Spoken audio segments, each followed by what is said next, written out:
All right, we're moving on from granola to snacks. Next up on stage is Ashley Rogers, the founder of Spudsy.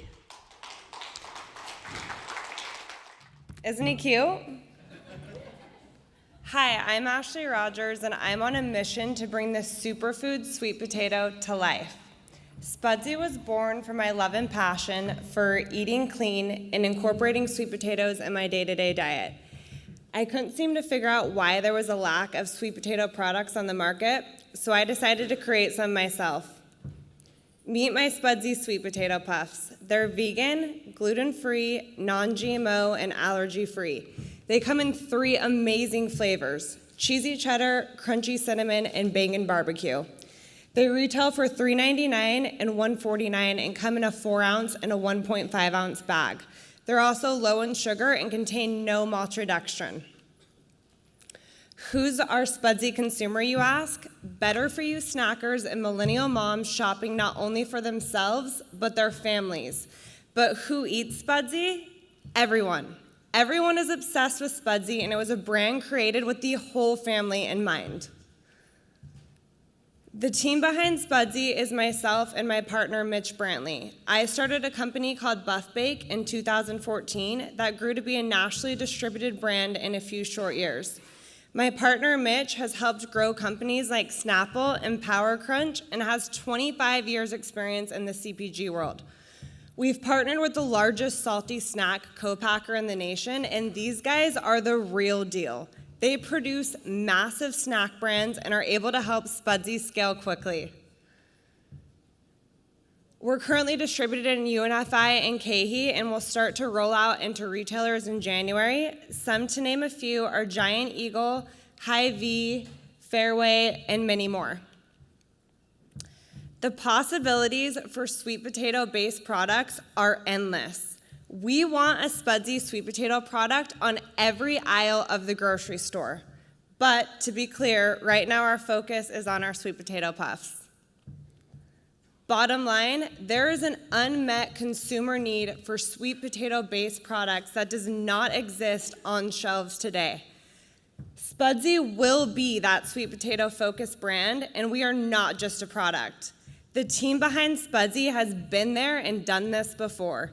We know how to launch successful food companies. We know the pitfalls of scaling too quickly. We know how important it is to partner with the right co-packer. And most importantly, we know how to find the right people to help us live, breathe, and build out our Spudsy dreams. So I think we can all see that the sweet potato is having a moment. And sweet it is. Come celebrate with us.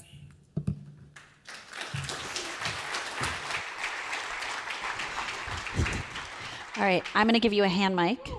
I didn't think I'd get through it. It's all those sweet potatoes powering you.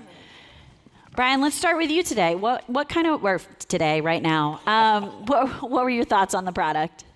Why sweet potato again? Why? What's the story behind? I just feel like there's like a white space out there. Like I don't feel like really anyone is taking the sweet potato and creating a lot of products around it. Like if you look at cauliflower or chickpeas, like it's so on trend now, and everyone's creating everything that revolves around both of those ingredients, and no one's done it with sweet potato.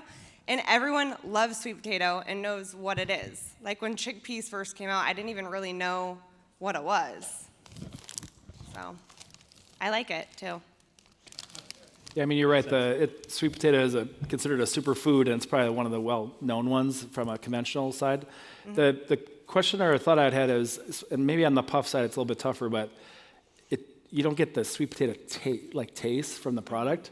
And you think if it's going to be all about sweet potatoes, it's going to taste like a sweet potato, right? It's going to be sweet, even though it might have cheese on it or others. I feel like you just got to make sure that, and I think it's the number one ingredient on your deck, but just taste-wise, I would expect it's going to taste just like a sweet potato, which those don't actually. But I agree with you. And so this, we've been doing this 4 months. This product was launched with like a pilot co-packer.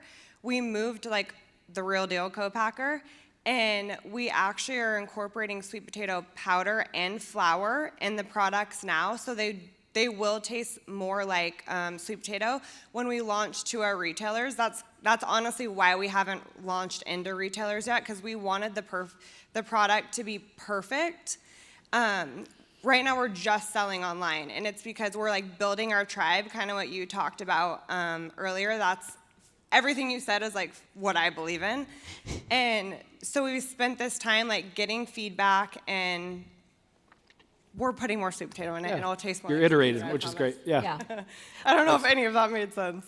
Well, can I say, I think the branding is good. I mean, if you you. really want sweet potato to be the hero, the disconnect is when you see it like, ooh, I want a sweet potato puff, and then I go to taste it, and it tastes really good. Like the cinnamon you. sugar tastes really good. And the cheddar is a good taste too, but if a consumer is buying it for sweet potato, there's a disconnection there. Yep. So I get it. if you're bringing more sweet potato to, and if that's the positioning of your product, that's the right direction to go. Totally agree with you guys. Thank you for the feedback. From a retailer perspective, I think, what's the story of protein and like, how does that fit into your brand and ethos? Protein? Yeah. I don't think protein's like a huge focus for us. I did want like a well-rounded snack, so that was important to have a balance of protein in there. But I mean, you can't be everything. And I feel like we're a lot, like vegan, non-GMO, allergy-free, gluten-free, and those are really the things, like, to me, those mean more to me than the protein, but I did want a well-rounded snack, and that's why we incorporate the pea protein in there. A couple of quick comments on the package. Obviously, nice execution. One thing I'd caution you on is you've got claims on the bottom.